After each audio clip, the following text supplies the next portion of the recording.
하나님 말씀 오셨습니다. 하나님 말씀은 사사기 3장 7절부터 11절까지의 말씀. 하나님 말씀은 사사기 3장 7절부터 11절까지의 말씀. 구약 성경 364페이지입니다. 구약 성경 364페이지 사사기 3장 7절부터 11절까지의 말씀 찾으셨으면 제가 봉독하겠습니다. 이스라엘 자손이 여호와의 목전에 악을 행하여 자기들의 하나님 여호와를 잊어버리고 바알들과 아세라들을 섬긴지라. 여호와께서 이스라엘에게 진노하사 그들을 메소포다미아 왕 구산 리사다임의 손에 파셨으므로 이스라엘 자손이 구산 리사다임을 8년 동안 섬겼더니 이스라엘 자손이 여호와께 부르짖음에 여호와께서 이스라엘 자손을 위하여 한 구원자를 세워 그들을 구원하게 하시니 그는 곧 갈렙의 아우 그나스의 아들 온니엘이라. 여호와의 영이 그에게 임하셨으므로 그가 이스라엘의 사사가 되어 나가서 싸울 때에 여호와께서 메소포다미아 왕 구산 리사다임을 그의 손에 넘겨 주심에 온니엘의 손이 구산 리사다임을 이기니라. 그 땅이 평온한지 40년에 그나스의 아들 온니엘이 죽었더라. 아멘. 이 시간은 사사기 9번째 강의가 되겠습니다. 준비된 사사 온니엘이라는 제목으로 하나님 말씀 증거하도록 하겠습니다. 준비된 사사 온니엘. 우리가 지난 시간에 하나님께서 이스라엘을 시험하시고자 남겨두신 가나안 족속들에 대해서 살펴보았습니다. 하나님께서 이스라엘 백성들에게 남겨두신 가나안 족속들, 그 가나안 족속들은 이스라엘로 하여금 영적 전쟁이 무엇인지 알도록 하기에 남겨두신 일종의 교육 수단과 같은 것이었습니다. 이것이 그 사람들에게 주어진 고난과 이런 환경이 하나님께서 그들의 신앙을 더욱더 견고케 하고 또 영적 전쟁을 알게 하시고 가나안 전쟁을 알게 하기 위해서 주님께서 남겨주신 교육 수단이라는 것을 안다고 한다면 그 환경에 대해서 반응은 과연 어떻게 반응하는 것이 옳은가, 그걸 아셔야 되겠죠. 그러니까 이런 환경 앞에서 하나님께서는 살아남을 쪽을 선택하라고 하는 것이 아니라 그것에서 하나님을 경험하는 기회로 삼으라고 주어주신 거거든요. 근데 이게 이렇습니다. 우리가 이 땅을 살아가면서 우리에게 주어진 수많은 사건과 수많은 일이 계속적으로 일어나지 않습니까? 근데 그 수많은 일들과 그 수많은 사건들을 어떻게 해석하느냐가 여러분들의 인생의 방향을 완전히 바꿔놓습니다.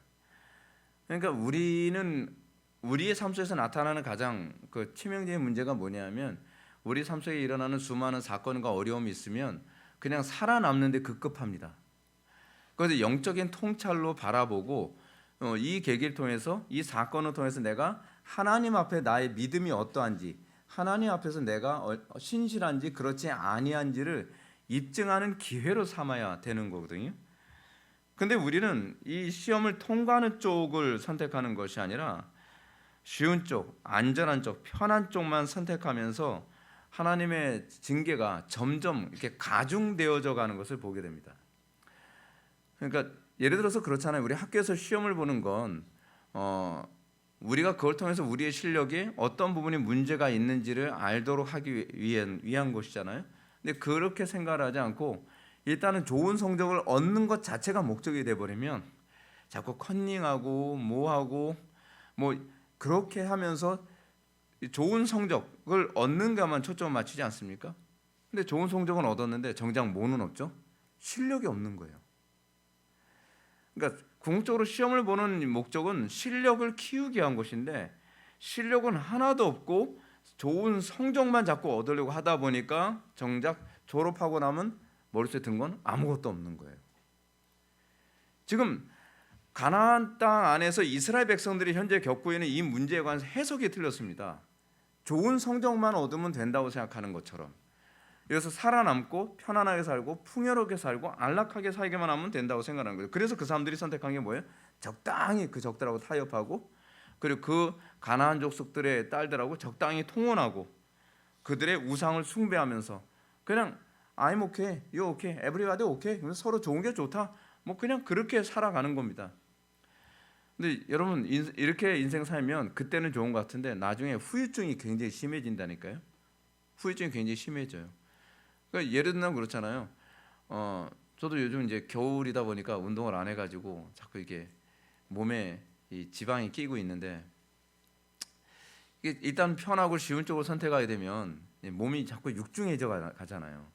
그럼 나중에 그 대가를 치르게 되어 있거든요. 그렇지 않습니까? 그러니까 항상 제가 인생을 살아가면서 조금씩 알게 되는 게 뭐냐면, 인생은 지금 대가 치르지 않으면 나중에 대가를 몰아서 친다는 걸 제가 알겠더라고요. 하루하루의 인생은 날마다 정당한 대가를 치르면서 살아가는 겁니다. 대가를 나중에 한꺼번에 밀었다 치게 되면요, 그게 우리의 목숨을 앗아간다니까요. 그렇지 않습니까?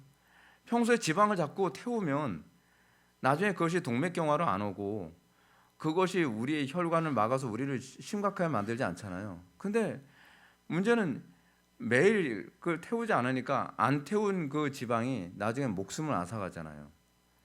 근데 이것도 일반 계시입니다. 우리의 삶 속에서는 끊임없이 대가를 치르면서 살아가는 거예요.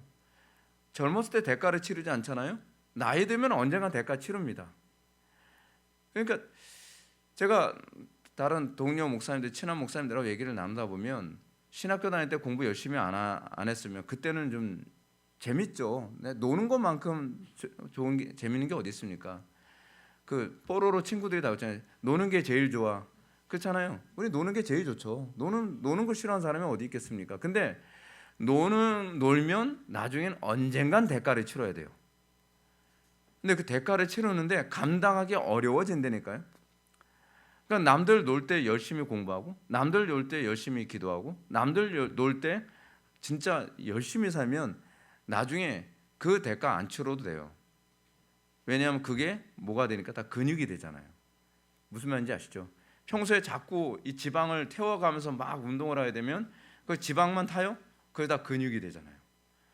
근데 평소에 운동을 안 하고 나중에 그것을 방치시켜 놓으면 그게 지방만 돼요? 근육도 없어져요.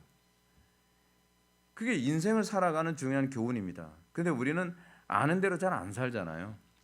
자, 그 결과가 어떻게 됐는가? 이제 그렇게 돼서 이제 어떻게 됐는가를 한번 봅시다. 오늘 본문을 보면 지난 시간 말씀과 그대로 이어지는데요. 7절을 보시겠습니다. 이스라엘 자손이 여호와의 목전에 악을 행하여 자기들의 하나님 여호와를 잊어버리고 바알들과 아세라들을 섬긴지라. 그들이 여호와의 목전에 악을 행했다. 여호와의 목전이라고 하는 얘기는 무슨 얘기죠? 하나님이 무슨 앞뒤가 있으신가요?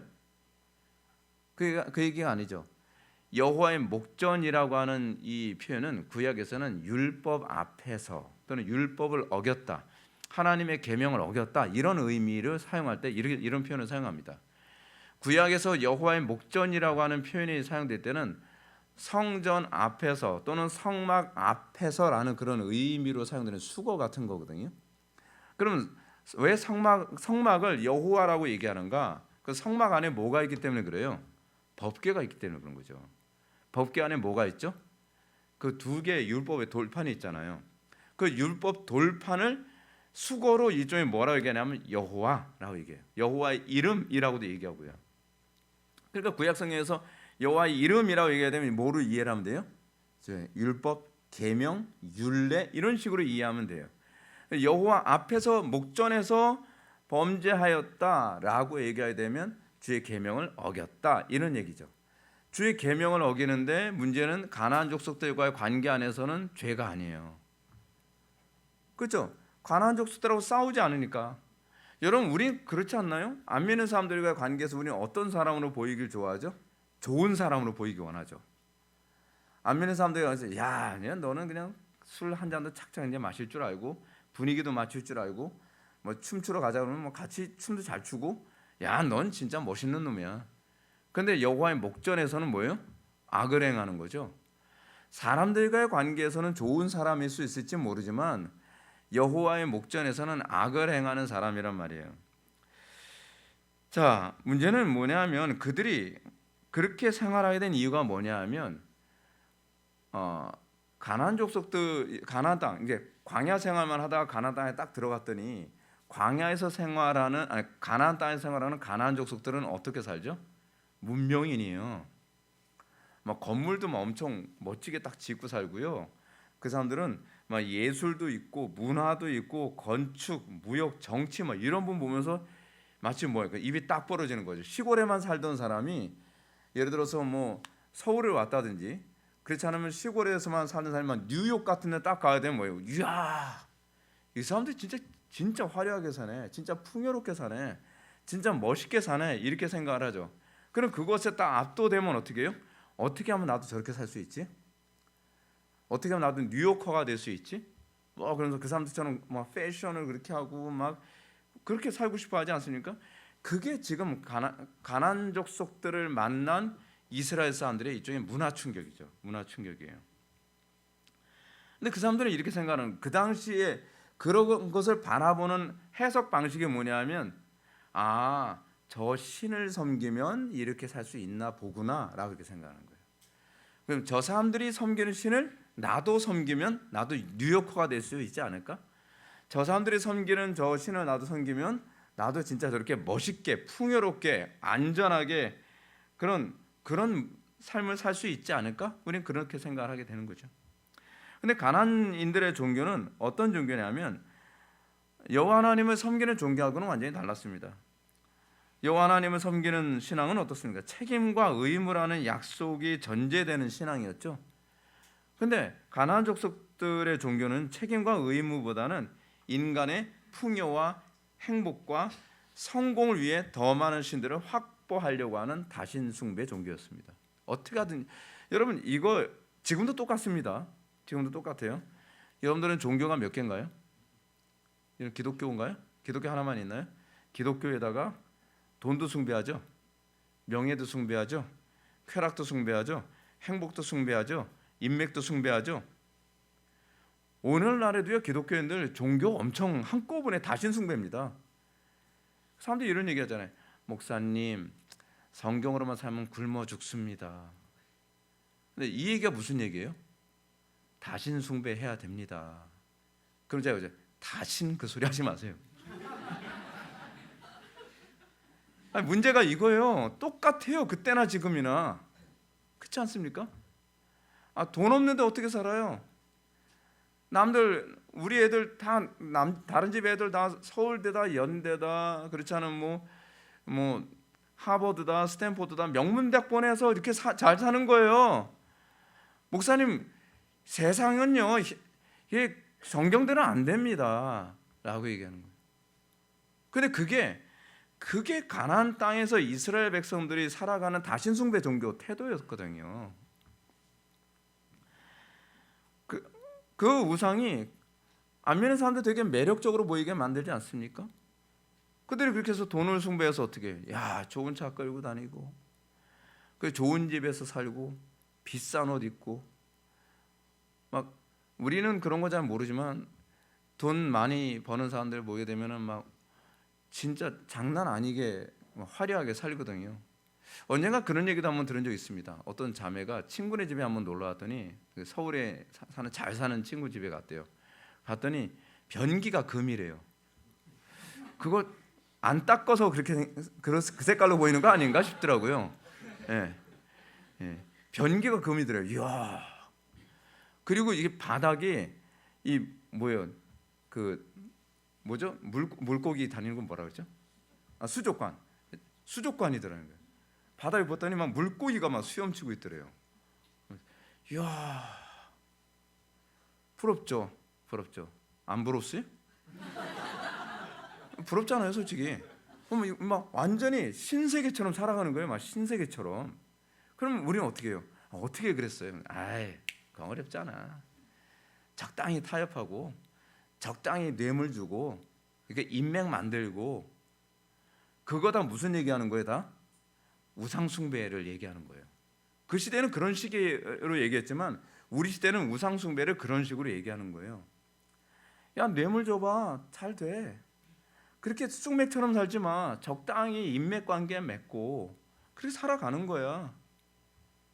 그렇게 얘기하는 거죠. 특히 오늘 본문에 나오는 바알과 아세라 신들은요, 풍요와 다산과 쾌락의 신들입니다. 이 두 신들은 가나안 그 사람들이 섬기는 대표적인 신들이었거든요. 우리나라 사람들이 주로 많이 섬기는 대표적인 신이 뭡니까? 돈이죠. 돈, 만몬. 또 무슨 신을 주로 많이 섬깁니까? 쾌락이죠. 행복. 예. 요즘에는 뭐 사람들 그렇잖아요. 뭐 노는 날이 스트레이트를 한 5일만 됐다 하게 되면은 사람들 보따리 싸가지고 외국 못 날아가서 안달이잖아요. 이 노는 거에 막 쾌락에 사람들이 막 심취해서 정신줄을 놓고 살잖아요. 이게 이 시대의 우상이거든요. 근데 그 사람들이 바알과 아세라 신을 섬기는 방식이 뭐냐면 그 신들을 자극하기 위해서 신전에는 신전 창기들하고 매음 행위를 해야 됐습니다. 그러니까 신전 창기들이 두 종류예요. 창녀와 창남이 있었어요. 그러니까 창녀는 아세라를 상징하는 거고요. 창남은 바알을 상징하는 겁니다. 신전에서 그렇게 매음 행위를 하게 되면 그 바알과 아세라가 성적으로 자극을 받아가지고 자기네들한테 복을 준다고 생각하는 거예요. 이상하죠. 어떻게 생각을 해도 그렇게 생각을 하는지. 자, 근데 문제는 뭐냐면 이렇게 해서 저 사람들이 풍요롭고 잘 사니까 이스라엘 사람들은 혹하는 거예요. 그럼 우리도 저렇게 살면 저렇게 복을 받을 수 있나? 그런 거죠. 근데 왜 이런 얘기 하냐면 아이고 내가 여호와 하나님 섬겨봤더니 그냥 피곤해. 인생 사는 게 풍요는 별로 없고 맨날 광야에서 뺑글뺑글 돌고 맨날 전쟁하라 그러지 뭐 그렇다고 뭐 특별히 뭐 부자 되는 것도 없지. 여러분 예수 믿으면서 좀 그렇지 않나요? 예수 믿으니까 우리 교회 와서 여러분 예수 믿으니까 막 돈벼락 맞나요? 별로 그렇지도 않아요. 회복에 와서 하나님 말씀 살려고 하니까 그냥 이 십자가만 자꾸 늘어나고 고생만 하고 적들만 많이 생기고. 근데 적당히 다른 사람들 뭐 예수 믿는 거 보게 되면 그 사람들 어떻게 해요? 적당히 인맥 만들고 적당히 거짓말하고 주일은 뭐 필요할 때마다 뭐 꽃감 빼먹듯이 하루씩 이제 빼먹기도 하고 그래도 뭐 잘 돼요. 잘 산단 말이에요. 이게 오늘날 교회 안에 그대로 또아리를 틀고 들어온 그 우상들입니다. 그래서 이 시대를 뭐라고 얘기해요? 사사기적 상황이라고 얘기하죠. 사사기 시대하고 똑같아요. 이 시대 기독교인들은 세상 사람들의 라이프 스타일을 그대로 따라갑니다. 그냥 주일날 교회 한번 오는 거, 예배당에 와서 하나님께 하나님 안녕하시죠? 네, 저 일주일 동안 잘 지내고 왔습니다. 그리고 돌아가서 우상하고 열심히 간음하면서 사는 거예요. 우상하고요. 돈 벌기 위해서 어때요? 여러분 돈 벌기 위해서 우리 신앙 버리잖아요. 그게 간음이거든요. 성공하기 위해서 우리 적당히 거짓말하고 적당히 죄짓고 적당히 정의에서 벗어나는 이게 간음이란 말이에요. 그것이 우리의 풍요와 안전과 행복을 보장받는 유일한 길이라고 생각을 하는 거죠. 따라서 성경 틀림없이 우리가 뭐라고 경고하고 있습니까? 너희는 이 세대를 본받지 말고 마음을 새롭게 함으로 변화를 받아 하나님의 선하시고 기뻐하시고 온전한 뜻이 무엇인지 분별하도록 하라라고 틀림없이 가르쳤습니다. 근데 충격적이게도 교회는 이 가르침 안 따릅니다. 오늘날 교회 안에 들어온 수많은 프로그램은 사실은요 다 뭐냐면 바알과 아세라 숭배 프로그램입니다. 교회 안에 들어온 거 보십시오. 하나님 더 잘 숭배하자고 그런 프로그램이요? 아예 안 좋아해요. 그렇잖아요. 어떻게 하면 쉽게 예수 믿고 어떻게 하면 교회가 더 풍요롭고 안락하고. 그래서 어떤 프로그램이 교회 안에서 인기가 많습니까? 드레스디아스 같은 프로그램 얼마나 좋습니까? 뭐 자매들 손잡고 싶은데 이때다 싶은 거죠. 뭐 그 드레스디아스 프로그램이 그거잖아요. 이 드레스디아스만 들어갔다 하게 되면은 그 교회 음풍이 돕니다. 그 드레스디아스에 이렇게 그런 거 있거든요. 서로 이렇게 돌아가면서 아브라조 뭐 서로 뭐 격려해주고 뭐 위로해준다면서 아브라조라고 하는 거예요. 아브라조가 무슨 얘기냐면 포옹이라는 얘기거든요. 교회 안에서 그냥 젊은 남녀들이 서로 아브라조 하면서 막 안아주게 되면 그게 그냥 끝나겠습니까? 근데 그걸 너무 좋아하는 거죠. 너무 좋아하는 거죠. 합법적으로 스킨십을 할 수 있으니까. 그러니까 교인들이 그런 걸 좋아한다는 걸 아니까 그런 거 가지고 들어오고 또 교회 안에 심리 프로그램 해가지고서 뭐 이상한 뭐 프로그램 같은 거 가져오고 교회 안에서 뭐 요가도 가져오고 교회 안에 하여간 세속적 프로그램들 다 가져오죠. 근데 그게 의미하는 바가 뭐예요? 구약식으로 바꾸면 바알과 아세라를 합법적으로 들여오는 방식이거든요. 사실은 예배라고 하는 건 그냥 안 하면 좀 뭐하니까 그런 거죠. 그런 거 있잖아요. 얼마 전에도 어떤 지체한테 그런 얘기 들었는데 교회에서 행사를 하는데 그러니까 예를 들어서 뭐 문화예방 같은 그런 행사죠. 뭐 부활절 행사 뭐 이런 행사를 하는데 예배 안 하면 또 거시기 하잖아요. 좀 미안하잖아요. 그러니까 2부 순서는 뭐 칸타타도 하고 난타타도 하고 뭐 하는데 2부 순서 하기 전에 예배는 해야 되니까 그냥 하는 거죠. 설교를 한 10분 정도. 설교도 아니죠. 그냥 뭐 예배 같지도 않게 그냥 와서 그냥 후딱 해치우는 거죠. 그래서 곧바로 2부 순서로 들어가고. 근데 그게 다 결국 뭐죠? 교회 안에 들어온 우상이죠. 교회가 일종의 유흥 문화로 가득한 겁니다. 이렇게 진정한 풍요와 다산의 근원이신 하나님을 망각하고 가나안 거민들의 신들을 섬기면서 그들과 같이 죄악에 동참했던 이스라엘 백성들에게 하나님께서는 다음과 같은 징계를 내리셨습니다. 8절 한번 보시기 바랍니다. 8절 다 같이 읽겠습니다. 시작.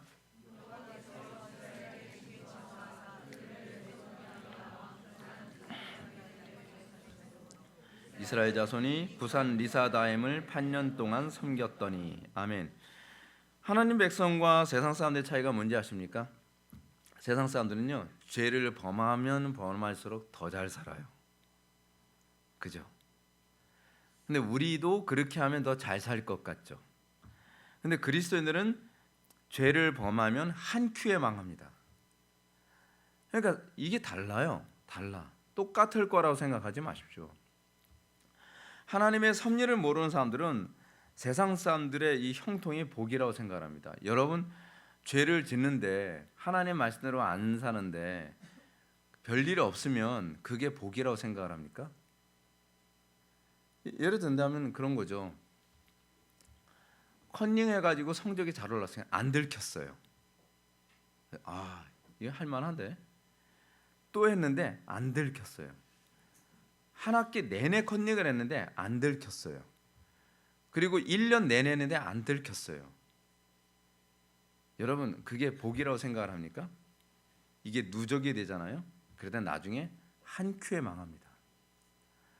근데 우리 그리스도인들은 어떤 사람이냐 하면 딴 친구 이렇게 컨닝한 거 보니까 쟤는 잘 돼요. 들키지도 않고. 선생님 지나가잖아요. 이렇게 하는데 선생님이 잘 못 봐요. 야, 할만한데 쟤는 뭐 벌써 몇 번이도 안 걸리네. 그래서 걔도 똑같이 했어요. 딱 했는데 대본에 딱 걸리는 거예요. 야, 이 자식 너 참 너무하시네. 왜 그렇게 생각되지 않습니까? 아니, 얘네들은 허구한 날 죄를 범해도 별일 없는데 나는 진짜 억울하게 나는 허구한 날도 아니고 진짜 선생님 처음이라니까요. 진짜 처음이에요. 처음. 그 누가 믿어? 그래서 막 그냥 모질게 두드려 맞는 거예요. 그러면 어떻게 해요? 여러분들 어떻게 생각합니까? 하나님 너무하십니다. 하나님 과연 살아계십니까? 네. 하나님이 살아계신다면 왜 이렇게 공평하지가 않습니까? 아니, 저놈은 허구한 날 컨닝을 해도 쟤는 졸업할 때까지 안 걸리는데, 아니 저는 한 번 진짜 딱 한 번, 하나님 아시잖아요. 저 처음이라는 거. 근데 한 번 딱 처음인데 첫 판에 걸리는 건 뭡니까? 뭘까요? 그 이유가 뭘까요? 바늘도둑 때 한 대 맞아야 소도둑까지 안 간다는 얘기예요. 죄 짓는데 담대하지 않도록 간섭하시는 거죠. 여러분, 그게 하나님이 살아계셔서 그런 겁니다. 예. 하나님은 살아계시나 어떻게 그럴 수 있나요가 아니라 하나님이 살아계신다는 입증이에요. 그리고 여러분들이 만약에 나는 안 믿는 애들처럼 했는데 저도 잘 되던데요, 그러면 진짜 큰일 나는 겁니다. 여러분들 세상적인 방법으로 형통하지 않는 게 복입니다. 세상적으로 형통을 한다 하게 되면 사도 바울이 얘기하는 것처럼 네가 하나님의 백성인가 점검하여 보라예요. 하나님의 백성이 된 상태라면요, 내 자녀니까 하나님께서 계속 간섭을 하십니다. 근데 하나님의 백성이 아닌 사람들은요, 이 세상 임금이 마귀니까 죄를 범하면 범할수록 형통하고요, 죄를 범해도 요리 빠져나가고 저리 빠져나가고, 이렇게 법망에 빠져나가고 저리 법망에 빠져나가고. 여러분 보십시오. 제가 이 얘기는 그 정치 얘기는 아니에요. 정치 얘기처럼 들릴 수 있을지 모르지만 그 이모 씨 있잖아요. 이모 씨. 그 이모 씨가 지금 모 당의 당 대표까지 됐잖아요. 근데 그 사람 그게 복이라고 생각을 했겠죠. 일취월장이에요. 어려운 일 있어도 사람 죽여가면서 정신병원 집어넣어가면서 막 그러면서도 모든 것이 다 피해가요. 법망을 다 피해가요. 다 안전한 것 같은 거예요. 그 사람 그런 거죠. 야, 내 생각대로 해. 그럼 다 돼. 난 이렇게 해서 한 번도 나는 걸린 적이 없다니까. 근데 그게 자기가 멸망으로 가는 지름길이라는 걸 모르는 거예요. 우리가 이 땅을 살아가면서 죄를 짓고 안 되는 게 복입니다. 근데 제가 보기엔 이 사람 그 관타나무로 갈 것 같아요. 새로 나온 나무 있잖아요. 네. 그런 데로 갈 것 같아요. 그럼 아니 뭐 그냥 아멘까지 하시겠죠. 죄송하고. 예. 근데 그 나무 밑에 묻힌다고 생각해봐요. 그 관타나무에. 그럼 그 사람이 그 나무 밑에서 무슨 생각했겠어요?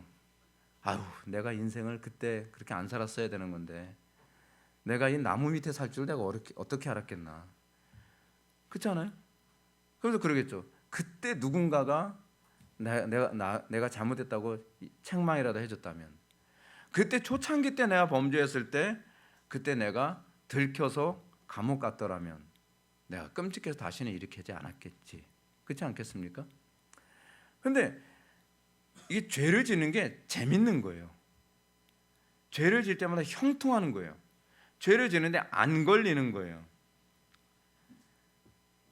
근데 하나님께서는 우리로 하여금 우리를 다루시는 방식이 뭐냐면 죄에 대해서 담대해지지 않도록 만드십니다. 그러니까 한편으로는 숨이 막히죠. 숨이 막히는 거예요. 그래서 우리는 이 구산 리사다임이라고 하는 이 이름에 대해서 한번 살펴보겠습니다. 메소포타미아 왕, 이 메소포타미아, 저는 이제 발음이 별로 멋있지가 않은데 옛날에 조지 휘필드가 대단한 연설가였다고 하거든요. 근데 조지 휘필드가 설교하면서 메소포타미아라고 딱 얘기해야 되면 발음이 너무 아름다워가지고 사람들이 그냥 그 발음 하나에도 막 넋을 잃었다고 그러더라고요. 어떤 발음인지는 들어보질 않아서 모르겠지만, 근데 이 메소포타미아의 왕 구산 리사다임이라고 하는 이름을 직역하면 이중으로 악한 구산이라는 이름이에요. 그러면 그래서 대부분의 학자들이 이 메소포타미아 왕 구산 리사다임이 이 실명이 아니라 이스라엘 사람들이 하도 혹독하게 이 사람한테 고통을 받으니까 이스라엘 사람들이 만들어준 별명일 거라고 생각을 해요. 이중으로 악한 구산. 그러니까 이름이 구산인가 보죠, 뭐. 모르겠어요. 이거 어디 가서 이렇게 얘기하지 마시고 제가 생각하면 그렇다 이거예요. 별명일 거라고 보는 것이 되면 학자들의 견해입니다. 따라서 이스라엘은 이중으로 하나님을 버리고 범죄하는 것에 대한 혹독한 징계를 이렇게 받고 있는 거예요. 얼마나 악질인지, 얼마나 고통스럽게 하는지 구산 리사다임이라고 별명을 지었다는 거죠. 하나님은요, 당시에 택한 백성들의 죄를 그냥 넘어가지 않습니다. 하나님께서 죄를 다루는 두 가지 방식이 하나 있거든요. 택한 백성들은 이 땅에서 죄 문제를 다루십니다. 그래서 죄를 지면 징계하시고 죄를 지으면 징계하시고, 그래서 아주 즉흥적이죠. 굉장히 즉흥적입니다. 아주 피곤합니다. 그러니까 제가 진짜 하나님께서 그렇게 다루시니까 그냥 감사한데 너무 좀 가까다 심하다 싶을 때가 있어요. 예. 그 정도로 너무 간섭을 하세요. 너무. 그러니까 여러분들 봤을 때 제가 뭐 김 목사님은 되게 훌륭하셔가지고 성경도 열심히 연구하시고 기도도 열심히 하시고, 여러분 제가 이렇게 되려면 얼마나 하나님께 두드려 맞았겠습니까? 얼마나 간섭을 받았겠어요. 이제 피곤할 정도로 간섭을 받은 거예요. 피곤할 정도로. 그러니까 제가 인격이 그래서가 아니라 이렇게 살지 않으면 견딜 수 없게 하나님께서 콩복듯이 볶으신 거예요. 콩복듯이. 근데 그게 지나고 나서 보니까 어때요? 그게 복이었죠. 그게 복이었죠. 만약에 하나님께서는 저의 게으름을 방치시켜 놨거나, 하나님께서 저의 이기심을 방치시켜 놓으셨거나, 하나님께서 제가 가지고 있는 악함을 방치시켜 놓았다면, 저는 가끔가다 그런 묵상을 하거든요. 내가 만약에 하나님의 은혜를 받지 않고 내가 하고 싶은 대로 인생을 살았다면 나는 어떻게 됐을까? 진짜 끔찍한 상태가 됐을 겁니다. 그냥 가장 좋게 생각해도 산에서 도인 됐을 거예요. 예. 결혼도 못하고 수염 기르고서 산에서 오두막살이 하게 하면서 거기서 맨날 도 닦고 있었을 거예요. 예. 왜냐하면 제가 그거 했었잖아요. 제가 옛날에 관심 많아서 막 기공수련하고 관상 보고 제가 보니까 전 그쪽에서 발달을 했어요. 그러니까 하나님께서 이 부분이 형통하게 하지 않으셨으면 그렇게 됐을 수도 있죠. 그리고 제가 옛날에 진짜 하고 싶었던 것 중에 하나가 제가 검도의 고수가 되는 게 제 꿈이었거든요. 진짜 미친 듯이 했었습니다. 진짜 미친 듯이. 그러니까 관장에서 관장도 인정할 정도로 진짜 미친 듯이 운동을 했던 사람이거든요. 근데 하나님께서 그걸 못하게 딱 이렇게 치셨어요. 건강으로. 그러니까 진짜 미쳐버릴 것 같더라고요. 아니 왜 내 마음대로 내가 하고 싶은 건 하나도 못하게 하셔요? 근데 제가 만약에 검도 쪽으로 잘 나갔다고 한다면 저 예수 이렇게 안 믿었겠죠. 괜히 깝죽대고 진검 휘두르다가 누구 손모가지 잘라가지고서 감옥 들어갔을 수도 있어요. 예.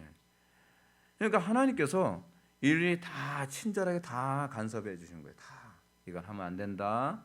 그냥 요번엔 검도 못하게 옆구리 한번 쳐줄게.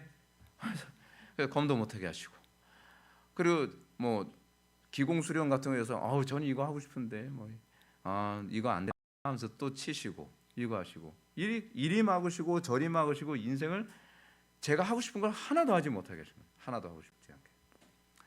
근데 그러다 보니까 어떻게 해요? 그래도 이렇게 된 거예요. 복이죠, 복. 근데 그때는 몰라요. 그때는 이게 복인지 모르죠. 근데 여러분, 하나님께서는 당신의 자녀들이 죄를 범한 것에 관해서 징계를 얼마나 무섭게 하시는지 아십니까? 사무엘 하루 보게 되면은 너무나 유명한 다윗의 범죄 사건이 나오죠. 다윗이 우리아의 아내 바세바. 우리아는 다윗의 충복이었습니다. 충복인데 그 우리아의 아내 바세바를 범합니다. 그리고 그 간음죄를 덮기 위해서 우리아를 또 암살을 해서 죽여버리죠. 근데 이 범죄는요, 사실 고대 시대 때 왕들은요 거의 죄도 아니에요. 왕들은 절대 권력이거든요. 옛날에 그 고대 시대 때는 왕이 저 여자 예쁜데 저 여자 나한테 데려와. 그러면 자기 와이프 되는 거예요. 그 옛날 고대 왕들이 죄책감도 없이 저질렀던 죄거든요. 그래서 다윗도 이걸 죄라고 생각하지 않는 거예요. 왜죠? 이런 거죠. 쟤는 컨닝하는데 안 걸리고 나는 컨닝하는데 걸리고 식이에요.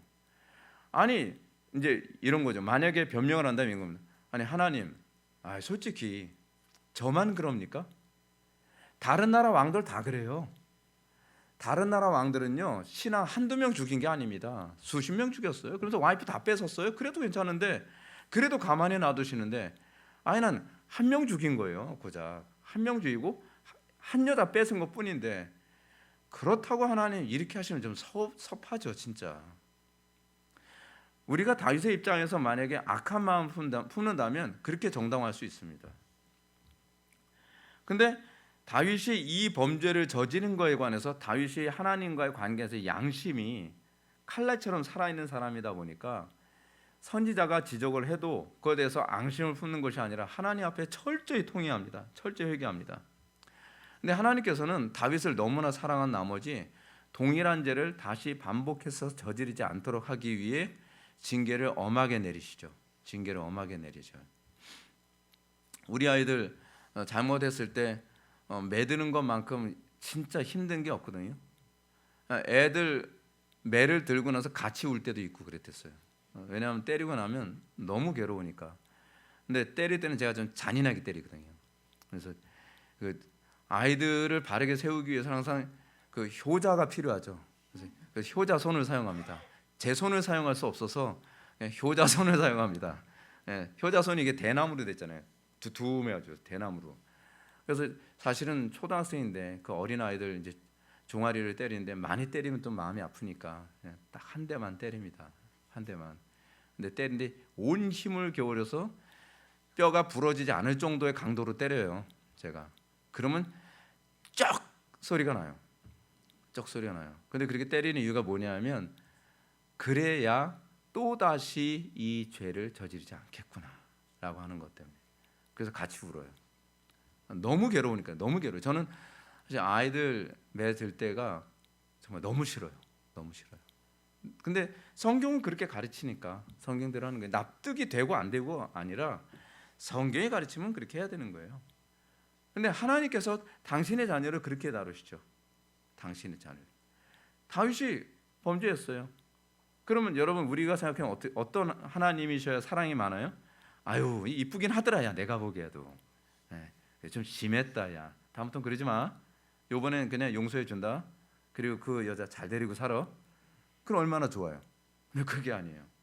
너 범죄했지? 네가 저지른 죄의 몇 배로 내가 갚아주마. 대신에 네가 회개했으니까 네 목숨은 걷어가지 않겠다. 그래서 어떻게 해요? 밧세바와 다윗 사이에서 태어난 아이를 죽여버려요. 그러니까 다윗이 그때 너무 괴로워서 울고 불고 하면서 막 금식하면서 기도하잖아요. 그거로 끝납니까? 두 번째는요. 다윗의 장자 암몬이 배다른 그 셋째 아들 압살롬의 여동생 그 여동생을 겁탈을 해요. 그래서 집안이 아수라당이 나버린 거예요. 그러니까 근친상간이 일어난 거죠. 근데 그 일이 그렇게 끝났는가? 그렇게 끝나지 않아요. 압살롬이 나중에 암논을 암살을 해버려요. 그래서 동생이 형을 죽이는 사건까지 벌어져요. 얼마나 괴롭습니까? 근데 거기서 끝나질 않아요. 다윗이 누구 죽였죠? 자기 부하 죽였잖아요. 그리고 나니까 하나님께서 다윗이 정말 아껴하는 자신의 충성스러운 장수 4명이 또 억울하게 죽게 만들어요. 그것은 안 끝나죠. 5번째는요. 왕자들끼리 싸워서 죽이는 사건 제가 얘기했죠. 이 사건이 일어나고 그 마지막 6번째는 백주대낮에 다윗의 첩 10명이 있는데 그 다윗의 첩 10명이 백주대낮에 겁탈을 당하게 하세요. 이제 이가 갈리는 거지. 이가 갈려. 이제 다시는 이제야 범하지 않겠습니다. 진짜 다시는 저지르지 않겠습니다. 진절머리가 나게 다시는 이렇게 죄 저지르지 않을게요. 그렇게 혹독하게 하나님께서 교육을 하시는 겁니다. 여러분 하나님께서 자녀된 하나님의 백성들을 양육하시는 것이 얼마나 엄격한지 아시죠? 그래서 하나님께서는 구약에서 부모가 자녀들을 엄격하게 다루지 않아서 타락한 죄의 문제를 누구에게 묻냐면 그 엄마와 아빠한테 물어요. 그래서 여러분들 그 엘리 제사장이라고 있잖아요. 엘리 제사장의 두 아들이 홈리와 비느하스가 있었는데 그 홈리와 비느하스 두 아들이 범죄한 이유를 성경은 뭐라고 얘기하냐면 이는 그 아비가 싫은 소리를 하지 아니하였더라라고 얘기를 하고 있어요. 그러나서 홈리와 비느하스가 전쟁터에 나가서 법궤 들고 나갔다고 해서 죽죠. 그런데 그 죽는 그 시점에 죽고 난 다음에 소식 듣고 나서 엘리가 목이 불어서 그 자리에서 죽습니다. 그러니까 부모 여러분 우리에게 주어진 자녀는요 나에게 미션이라니까요. 나의 소명이에요. 하나님 말씀대로 정확하게 키워야 돼요. 정확하게. 그것이 하나님을 사랑한다는 우리가 취해야 될 태도입니다. 그런데 성도들에게 이러한 하나님의 징계가 나타날 때 이것이 성도들을 멸망시키기 위해서 하나님께 주시는 것이 아니라는 거죠. 하나님께서 우리를 엄격하게 대하시면 9절에 보면 이렇습니다. 이스라엘 자손이 여호와께 부르짖음에 여호와께서 이스라엘 자손을 위하여 한 구원자를 세워 그들을 구원하게 하시니 그는 곧 갈렙의 아우 그나스의 아들 온니엘이니라. 하나님께서 자기 백성들에게 징계를 주실 때 그 징계로 이스라엘 백성들을 멸망시키려고 하는 것은 아닙니다. 도리어 목표가 뭐예요? 더 온전케 하는 것, 더 거룩하게 하는 것, 그리고 더 지혜롭게 하는 것이죠. 그래서 하나님의 간섭, 징계가 사실은 은혜입니다. 징계가요. 여러분들 자녀들에게도 은혜를 베푸는 방법 중 하나가 징계를 적절하게 하는 겁니다. 그래서 잠언 19장 18절에 보면 내가 내 아들에게 희망이 있은즉 그를 징계하되 죽일 마음은 두지 말지니라. 하나님께서도 이 말씀 그대로 자녀들을 양육하시는 거죠. 그래서 하나님께서는 자녀들이 멸망할 때까지 놔두지 않으시고 미리미리 징계하셔서 그 어리석은 길에 가지 않도록 하십니다. 회개하면 살 길을 주시고 이전보다도 복되게 하실 것입니다. 오히려 이런 징계와 연단의 과정을 통해 정금같이 나오는 거죠. 그러므로 이렇게 하나님의 징계를 받고 부르짖는 이스라엘 백성들을 향해서 하나님께서 응답하십니다. 이 구산 리사다임한테 너무 혹독하게 괴롭힘을 당하니까 하나님 잘못했어, 진짜 잘못했으니까 용서해 주시고 우리 살려주세요. 막 부르짖고 기도하니까 하나님께서 사사를 보내주시죠. 이 사사를 보내주는 방식 잘 보십시오. 여기서 굉장히 중요합니다. 이 사사를 보내주시는 방식이 바로 그리스도를 우리에게 주시는 방식이에요. 우리가 하나님께 징계를 받고 난 다음에 하나님 정말 잘못했어요, 우리를 구원해 주세요 라고 하면서 하나님께 우리의 죄를 고할 때, 그러면서 하나님께 은혜를 구할 때, 그때 우리가 예수님을 영접하고 구원받게 되는 거거든요. 사사는 예수 그리스도의 예표입니다. 그래서 저는 온니엘을 사사로 세운 이유를 한번 보시겠습니다. 하나님께서 온니엘을 사사로 세우셨는데 온니엘을 그냥 어느 날 갑자기 부르신 게 아닙니다.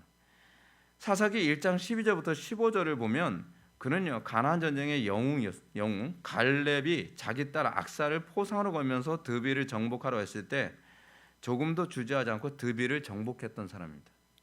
그러니까 쉽게 얘기해서 온니엘은요 어떤 사람이에요? 가나안 전쟁이 뭔지 아는 사람이에요. 드빌 전쟁은 온니엘이 사사로 부름받기 이전 전쟁이었거든요. 그러면 하나님께서 쓰시는 사람은 아무나 쓰시는 게 아닙니다.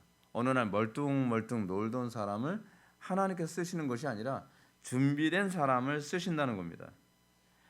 온니엘은요 참 독특한 사람입니다. 뭐냐면 가나안 전쟁을 아는 한 세대가 다 죽었어요.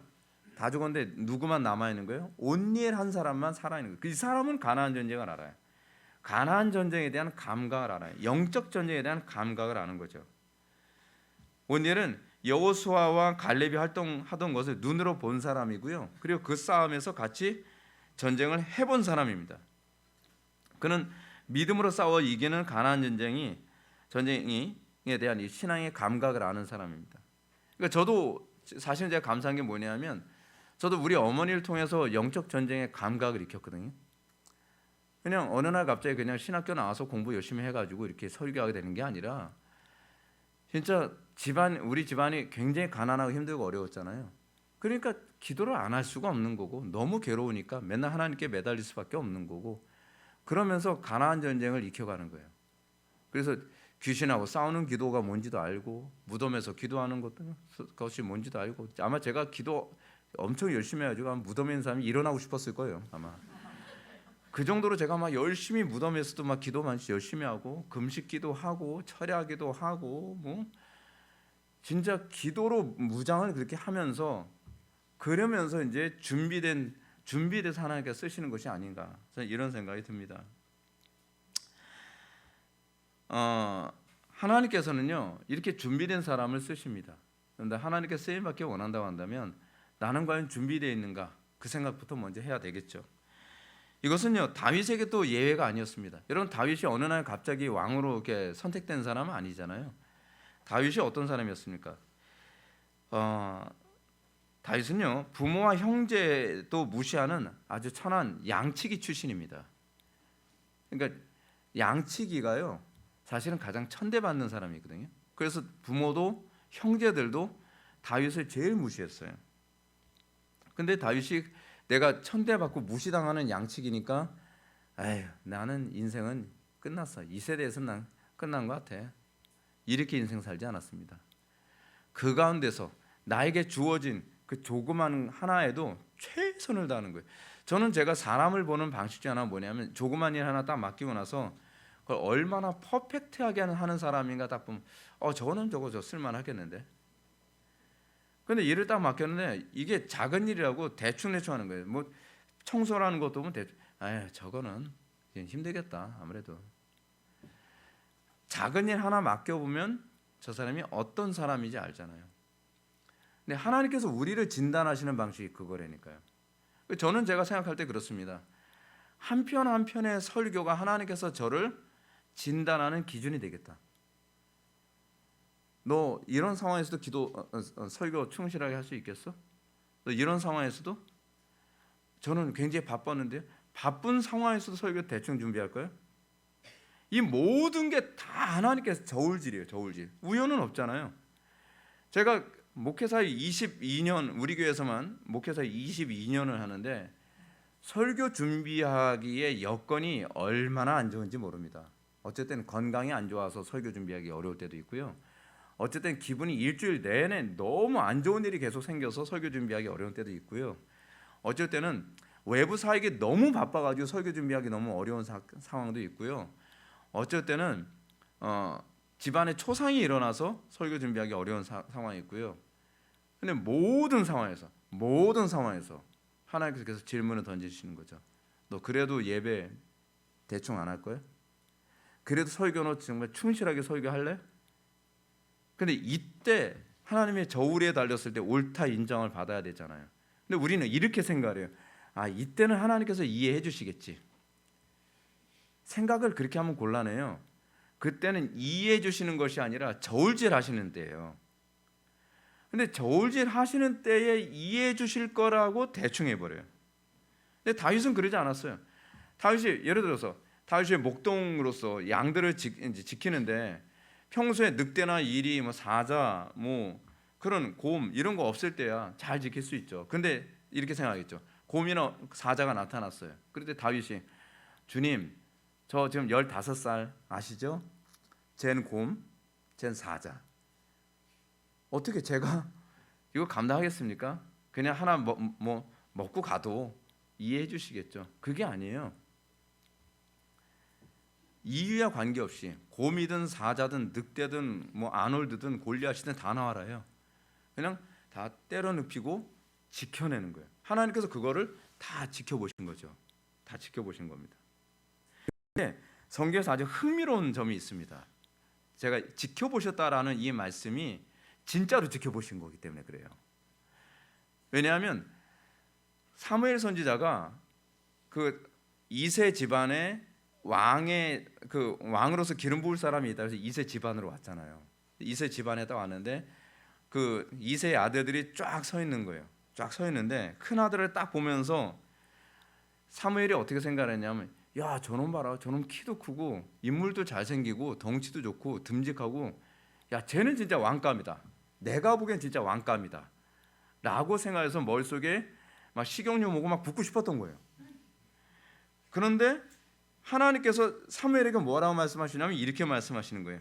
그의 용모와 키를 보지 마라. 내가 이미 그를 버려놓으라. 내가 보는 것은 사람과 같지 아니하니 사람은 외모를 보거니와 나 여호와는 중심을 보느니라. 이미 버렸다는 거예요. 이미 버렸다. 왜 이미 버렸다고 얘기했을까요? 하나님께서 계속 지켜본 거예요. 그 아들들을. 그런데 평소에는 잘하는 것 같은데 결정적인 때마다 엉뚱한 짓을 하는 거예요. 저울질할 때마다. 그래서 이미 나락 떨어진 거죠. 저건 아니야. 저건 아니다. 내가 여러 번 기회를 줬는데 매번 이때마다 타협을 하고 매번 이때마다 하나님의 저울에 옳지 않다라고 하는 것이 입증이 돼버린 거예요. 근데 흥미롭게도 이 표현은요, 하나님께서 사울을 왕으로 세우신 것을 후회하시며 그를 버리셨을 때 했던 표현이에요. 뭐라고요? 여호와께서 사무엘에게 이르시되 내가 이미 사울을 버려 이스라엘 왕이 되지 못하게 하였거늘 내가 그를 위하여 언제까지 슬퍼하겠느냐. 똑같이 말씀하시죠. 내가 이미 사울을 버렸다. 이미 사울을 버렸다라고 하는 것도 상황이 똑같습니다. 하나님께서 사울에게 뭘 명하셨죠? 저 적들을 다 죽이고 왕들까지 싹 다 죽이라고 말씀하셨죠. 근데 안 죽였죠. 그렇죠? 거기서 저울질했을 때 동정심 때문에 하나님의 명령대로 온전히 순종하는 것보다는 안 죽인 거예요. 또 진멸하라고 했는데 가서 진멸해서 양들이고 뭐고 싹 다 진멸했어야 되는데 아깝고 좋은 짐승들은 남겨놨잖아요. 순종 안 한 거죠. 순종 안 한 겁니다. 또 전쟁을 치르는데 어떤 일이 있었어요. 블레셋하고 전쟁을 할 때 전쟁을 하는데 사무엘이 조금 늦게 오니까 자기가 제사를 드려버렸잖아요. 자기가 제사를 드리면서 어쩔 수 없었다라고 얘기를 하는 거예요. 그러면서 또 거기서 저울질해서 하나님의 저울질에 퇴짜를 맞은 겁니다. 중요한 건 그거예요. 하나님께서 여러분들이 봤을 때는 어쩔 수 없으니까 이해하시겠지라고 하는 그 상황이 하나님께서 여러분들을 쓸만한 사람인가 쓸 수 없는 사람인가를 저울질하는 시점이라는 걸 기억하셔야 된다는 사실입니다. 하나님께서 보실 때 다윗의 형들은 이전부터 하나님의 관심 속에 있었지만 사울처럼 결정적인 순간마다 타협하고 하나님의 뜻을 저버리며 살았습니다. 근데 이것과 대조적으로 다윗은 매 순간마다 하나님의 마음에 합한 행동을 함으로써 하나님께 옳다 인정을 받은 거죠. 어려울 때마다, 힘들 때마다, 그때도 하나님께 야 저놈 봐라 그래도 순종하네, 저놈 봐라 그래도 저렇게 말씀대로 사네, 오케이 저놈은 왕으로서 괜찮겠다, 그렇게 된 겁니다. 저는 우리 성도들 가운데 이런 성도들이 많이 나타나기를 바랍니다. 우리 학생들, 청년들, 또 장년들 가운데 이런 하나님의 연단과 저울질 가운데 있는 사람들이 많다고 생각합니다. 얼마나 여러분 살기 힘듭니까? 먹고 사는 거 힘들죠. 또 가정생활 힘들죠. 또 인간관계 힘들잖아요. 근데 우리는 이럴 때 어떻게 어쩔 수 없으니까 이해하시겠죠 아니라 오히려 그래 이 시점이야말로 내가 하나님 앞에 내 믿음이 어떠함을 내가 증명할 수 있는 기회이겠다. 이걸 어떻게 하니 돌파하자 그러는 거죠. 여러분 우리 회복의 교회가 20년이 넘는 동안 이런 하나님의 관심 속에 살았다고 저는 생각을 합니다. 20년 동안 왜 하나님께서 우리 교회를 성장시키지 않고 이렇게 광야같이 뺑글뺑글 돌게 하셨을까? 뒤돌아서 생각해보면 그렇습니다. 저울질하시는 기간이었다고 저는 생각을 합니다. 계속 저울질하고 또 저울질하고 또 저울질하고 진짜 저울질을 얼마나 많이 받았는지 모릅니다. 그럴 때마다 하나님께서 질문을 던지시는 거죠. 너 이래도 성경대로 목회할래? 너 이래도 타협 안 할래? 너 이래도 너 그 끝까지 믿음 지킬 수 있겠어? 라고 하는 부분을 계속 질문을 던지시는 거죠. 계속 질문을 던지시는 겁니다. 제가 목회 사역하면서 정말 힘들었던 일들이 한두 개가 아니었는데 그 중에서도요 이 권징하는 문제는 정말 제일 힘듭니다. 권징하는 것 때문에 우리 교회가 제가 2009년에 그런 일이 있었다 했잖아요. 권징을 하고 나서 교회가 완전히 반토막 났다고요. 근데 하나님께서는 그러면서도 그래도 할래? 그래도 너 권징할 수 있겠어? 성경대로 할래? 계속 질문을 던지시는 거예요. 계속. 근데 솔직히 안 하고 싶더라고요. 솔직히. 그런 조그만 거 하나하나를 주님께서 계속 지켜보시면서 하나님께 옳다 인정을 받는 게 쉽지가 않습니다. 한 수십 번은 계속 하나님께서 저울질하신 것 같아요. 계속. 그리고 나서 때가 되었을 때 마태복음 25장 23절 말씀처럼 잘하였도다 착하고 충성난 종아, 잘 들으십시오.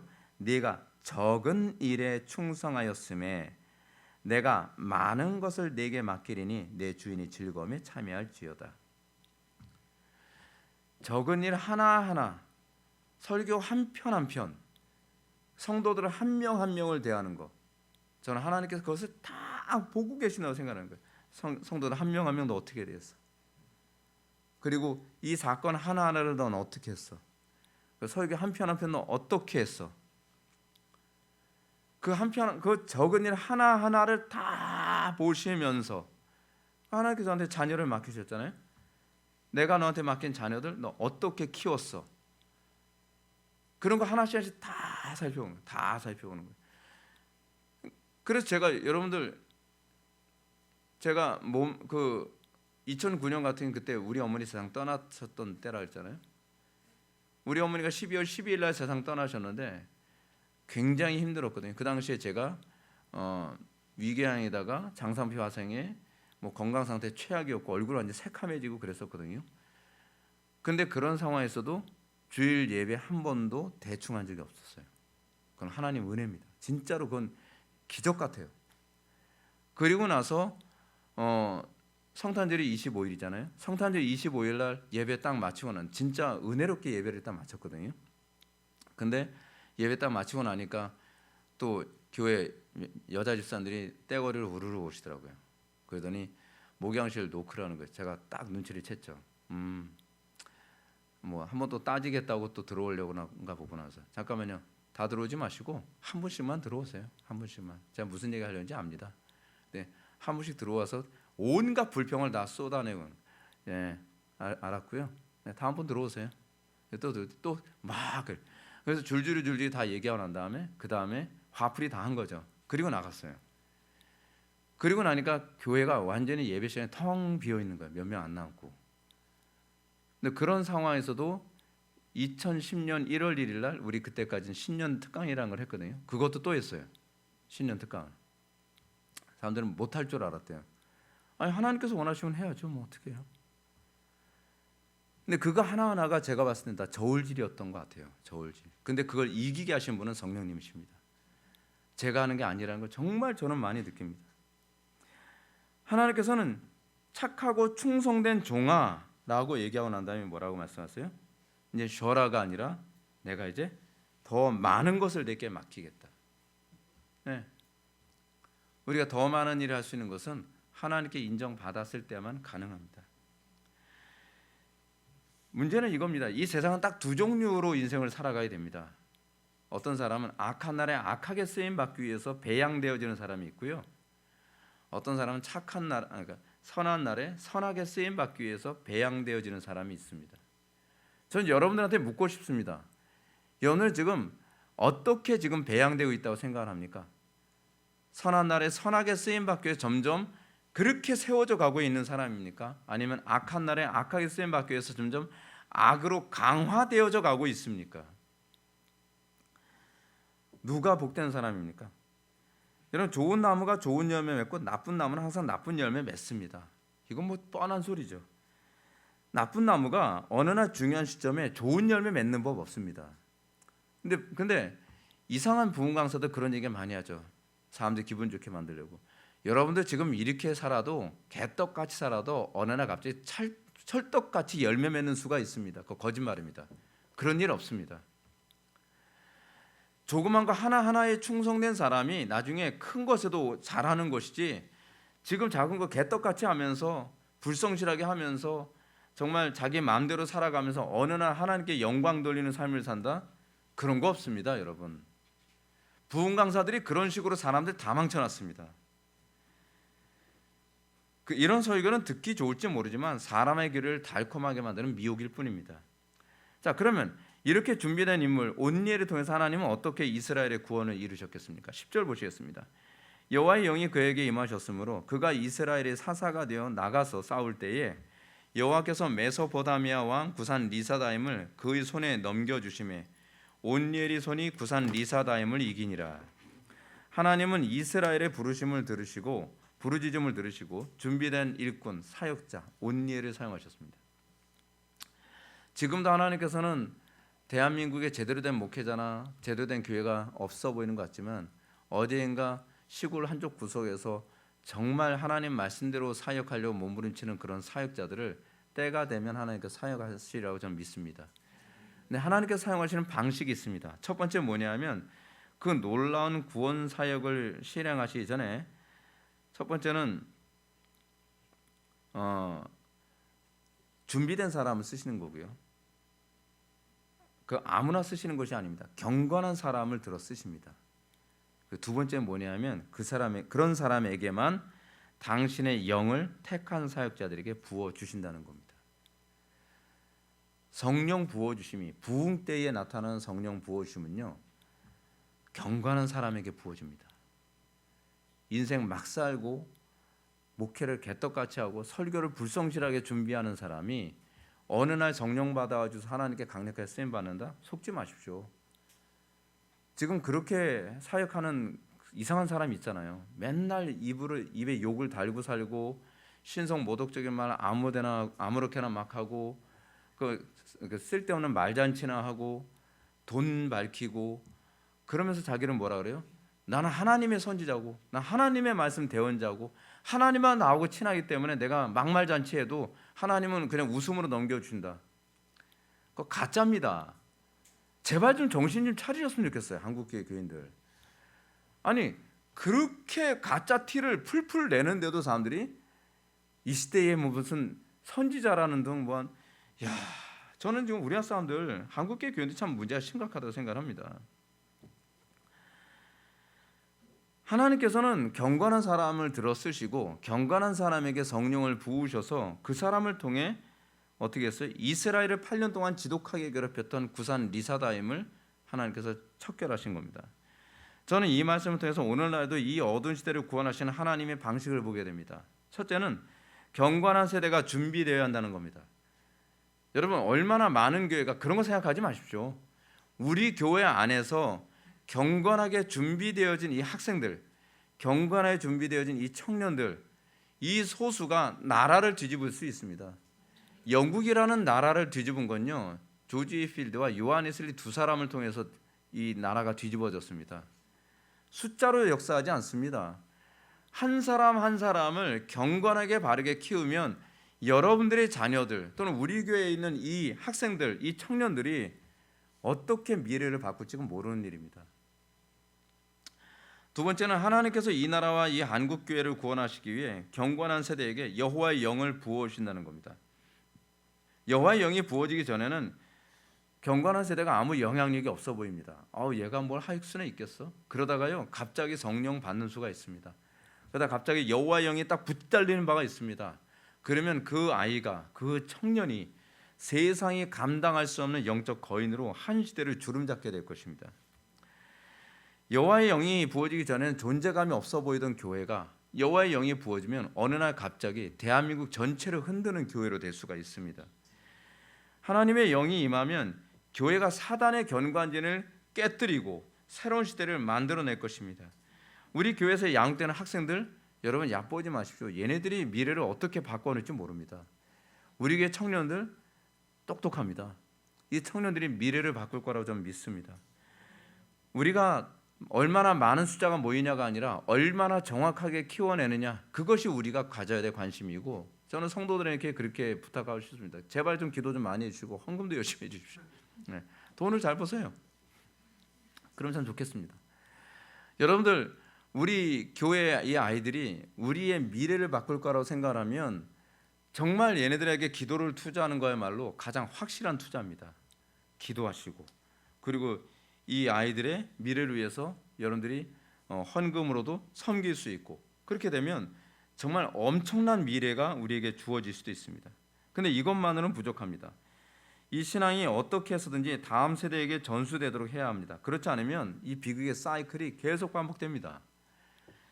11절을 보면 이렇습니다. 그 땅이 평온한 지 40년에 그나스 아들 온니엘이 죽었더라. 이렇게 되어 있습니다. 이거를 NIV 성경을 제가 번역을 하면 이렇습니다. 그나스 아들 온니엘이 죽을 때까지 그 땅에 40년간 평화가 있었더라. 그 얘기는 무슨 얘기죠? 온니엘이 죽고 나서 평화가 끝났다라는 얘기죠.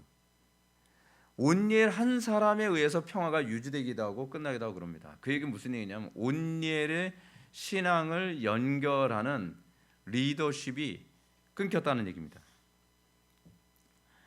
신앙이 전수되지 못했다는 겁니다. 여러분들의 자녀들에게 뭘 물려주겠습니까? 학벌을 물려주겠습니까? 재산을 물려주겠습니까? 아닙니다. 신앙을 물려줘야 됩니다. 신앙이 전수되지 않으면 다음 세대는 없어집니다. 한국 교회가 문제가 뭐냐? 한국 교회는 교회들마다 부모들이 자녀들한테 재산 물려주고 싶어서 환장을 하고 학벌 물려주고 싶어서 환장하는 거예요. 근데 신앙은 하나도 없어요. 그러다 보니까 교회에서 공부 열심히 잘하고 성공했다고 하는 애들 모여 되면은 고등학교 졸업과 동시에 교회도 졸업을 해버려요. 그래서 세상에서 살아요. 그래서 지금 어떻습니까? 어른들은, 교회 다니는 어른들은 많은데 지금 한 학교에서, 초등고등학교 얘기하는 겁니다. 한 학교에서 기독교 학생들의 비중이 3%예요. 한 교실에서 기독교인 학생이 한두 명이라는 거예요. 한두 명. 어쨌든 없을 수도 있고요. 근데 걔네들의 부모가 예수 믿는 사람인 경우가 많아요. 신앙 전수는 관심이 없고 좋은 대학만 가면 되니까 학원 보내고 뭐하고 거기에만 신경 쓴 겁니다. 그 결과가 지금 대한민국 이 모양 이 꼴 만든 겁니다. 오늘날 대한민국의 교회와 사회의 문제는 바로 여기 있습니다. 대한민국의 위기는 국가적으로 볼 때요, 자유민주주의 정신이 전수되지 못했고요, 교회적으로는 정통 보수 개혁파 신학이 제대로 전수되지 못했습니다. 이 흥미로운 게 뭔지 아십니까? 부모는 보수인데 자녀들은 좌파인 경우가 굉장히 많이 있어요. 이거 부모님들 정신 차려야 됩니다. 신앙 전수 하나도 안 돼가지고 제가 종친회를 안 가요. 옛날엔 종친회에 가게 되면 우린 예배로 종친회를 했거든요. 대부분 제사하잖아요. 근데 우리는 다 예수 믿는 집안이기 때문에 4대째 예수 믿으니까 우린 모이면 종친회 하게 되면은 뭐 장로님들, 권사님들, 집사님들 그리고 뭐 목사님들이 다수다 보니까 친척들끼리 뭐 설교하시고 대표 기도하시고 뭐 다 그랬거든요. 근데 제가 이제 한 세대 다 가시고 제가 종친회 딱 갔더니 예수 믿는 사람이 몇 안 돼요. 목사는 저밖에 없어요. 그래서 거기서 보면은 종친회 모였는데 다 술 따르고 술 마시고 담배 피고 그러면서 얘기 나누는 거예요. 아 이제는 올 필요 없겠다. 뭐하러 오나 종친회에. 그 종친회 안 가요. 근데 신앙적으로는 그 모양이죠. 정치적으로는 우리가 집안이 다 이북 사람이기 때문에 우리 외가나 친가나 다 이북 사람이거든요. 그렇기 때문에 그 우리 어르신들은 다 보수예요. 공산주의 하면 이제 치를 떠니까 공산주의 때문에 다 쫓겨 내려오신 분들이잖아요. 근데 자녀들은 좌파예요. 신앙 전수뿐만 아니라 이 이념 전수도 제대로 안 된 거죠. 그 결과 뭡니까? 산업화 세대라고 하는 사람들은 부모들은 보수인데 이 세대의 자녀들은 다 좌파가 돼버린 거예요. 교회적으로는 자유주의 신학으로 다 함락돼 버리고 말았습니다.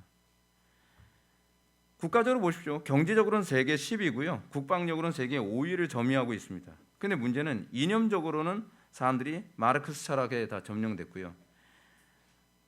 또 기독교적인 차원에서는 세계에서 제일 큰 교회가 우리나라에 있고 우리나라 교인 인구가 지금 현재 퍼센테이지 따졌을 때 거의 세계에서 거의 탑일 겁니다. 그런데 다 신앙은 이제 그 자유주의 신학으로 다 물들어 버렸어요. 마치 하드웨어는 최고인데 소프트웨어가 다 망가진 거예요. 해킹당한 거죠. 이런 형편이 그대로 국가와 교회 안에 다 들어온 겁니다. 소프트웨어 좀 다 해킹되지 않았나요? 소프트웨어가 다 그거예요. 그러니까 이념적으로는 다 빨간색으로 물들고 그리고 신앙적으로도 다 빨간색으로 물들어 버린 거죠. 그러다 보니까 한국 교회가 지금 어떤 상황까지 가버렸습니까? 지금 전 세계 쫄딱 망해가는 WCC, WEA, 로잔이 지금 거의 쫄딱 망하게 생겼거든요. 이거 다시 부활시킨 게 한국 교회가 부활시켰습니다. WCC가 재정적으로 완전히 최악인 상황인데 우리나라 대형 교회들이 그 엄청난 헌금을 몰아서 WCC 살려줬어요. 그리고 나서 로잔 대회도 거의 다 망해가는 걸 한국 교회가 그 엄청난 헌금으로 살려줬어요. 그리고 이제는 WEA까지 다 살려주겠다는 겁니다. 예배 봐요. 예배 개판이죠. 세속화가 끔찍합니다. 하나님의 임재를 느낄 수 없을 뿐만 아니라 신성모독적인 수준의 경우가 얼마나 많은지 모릅니다. 이런 모습 보면서 우리는 하나님께서 이런 말씀하시는 게 들리지 않습니까? 너희가 내 제단이 헛되이 불사르지 못하게 하기 위하여 너희 중에 성전문을 닫을 자가 있었으면 좋겠다. 진짜 성전문 닫고 싶을 겁니다. 큰일 납니다, 여러분. 이러다가 진짜 한국교회 완전 문 닫습니다. 유대인들은요, 독일 제국주의 시대 때 히틀러에게 엄청난 학살을 당한 민족 아닙니까? 그래서 이 유대인들은 자신들의 비극을 다음 세대에게 반복되지 않도록 하기 위해서요, 자신들의 비극을 상기시키기 위해서 애쓰고 있습니다. 그래서 그들은 이렇게 말합니다. 이방인들은 승리의 날을 기념하지만 유대인들은 패배의 날을 기념한다. 이 치욕스러운 날, 고통스러운 날을 잊지 않겠다는 겁니다. 이걸 잘 보여주기 위해서 한 가지 예가 하나 있는데요. 아드바셈 유대인 대학살 기념관입니다. 이 학살 기념관에 들어가 보면 들어가는 입구에 이런 글이 써 있다고 얘기합니다. 망각은 쫓겨남을 자초하나 기억함은 구원의 비밀이다. 우리는 너무 과거에 우리의 그 처참했던 시절을 쉽게 망각하고 있지 않습니까? 6.25 동란 때 우리가 얼마나 처참하게 많은 사람들이 죽고 끔찍한 과거를 지녔습니까? 공산주의로 인해서 얼마나 많은 사람들이 학살당하고요. 여러분 말도 못합니다. 오죽하면 우리 부모님 세대들이 피난 내려와서 다 이북 사람들이니까 남한에 내려왔더니 하는 얘기가 그저 그 남한 사람들은 물러 터졌구만. 북한 사람들이 지독하거든요. 근데 너무 물러 터져가지고 이거 이래가지고서야 자유민주주의 체제 지켜낼 수 있겠나 싶을 정도로 한심해 보이더라는 겁니다. 그러니까 조금 배부르고 등 따사고 편하니까 느슨해져 가지고 뭐 나라가 어떻게 돌아가는지 뭐 관심도 없고 맨날 여행 다니기 바쁘고 세월 보내죠. 그거는 교회도 그렇고 아주 개판입니다. 그래서 유대인들은 과거의 비극을 잊는 것을 재앙이라고 생각을 합니다. 따라서 유대인들은 육신적으로 아무리 기쁜 날이 하더라도 수치와 치욕의 역사를 기억하는 것을 잊지 않도록 하죠.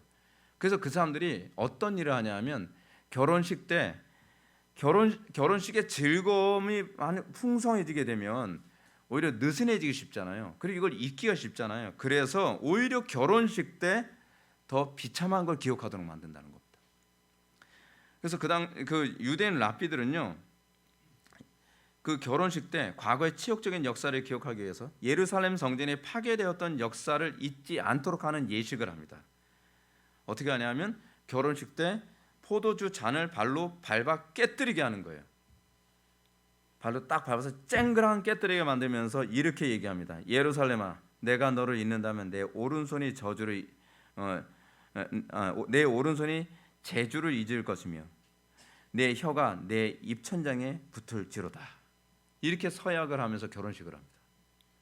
그 기쁜 날 저주로 이 사람들은 결혼식을 합니다. 절대로 예루살렘의 패망을 잊지 않겠다는 겁니다. 사랑하는 성도 여러분, 우리 회복의 교회가 뭔가 좀 돼가고 있고 뭔가 좀 사람들이 모이기 시작을 하고 뭔가 우리 교회가 그 영향력을 행사하는 것 같다. 그럴 때일수록 우리는 더 깨어있고 더 긴장해야 되고 더 무장해야 되고 그리고 비참한 시절을 더 떠올릴 수 있어야만 합니다.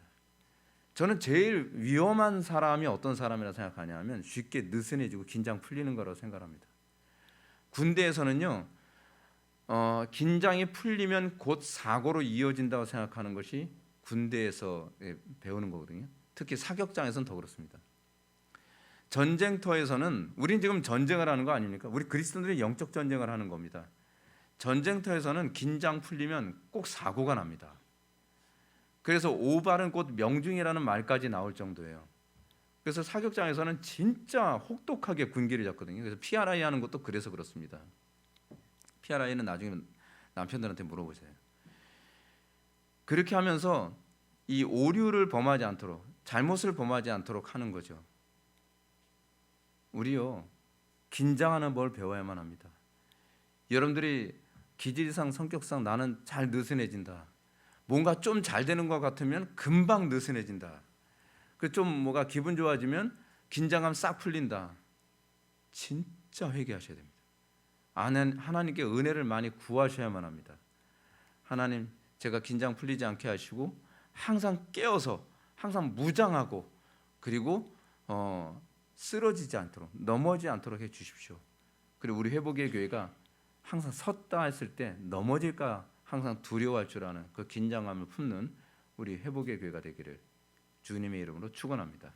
기도하시겠습니다.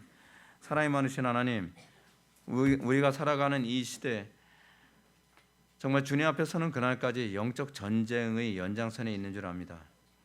아버지 하나님, 우리가 하나님께서 쓰시겠다 하실 때 쓰임 받을 수 있는 그릇으로 우리가 온리에처럼 준비되게 하여 주시되 무엇보다도 우리가 주님 앞에 서는 그날까지 긴장을 풀지 않고 영적으로 항상 무장되어지게 하여 주옵소서. 주님께서는 지금도 하나님 나라 전쟁을 위해 쓰실 군사를 찾고 계신 줄 압니다.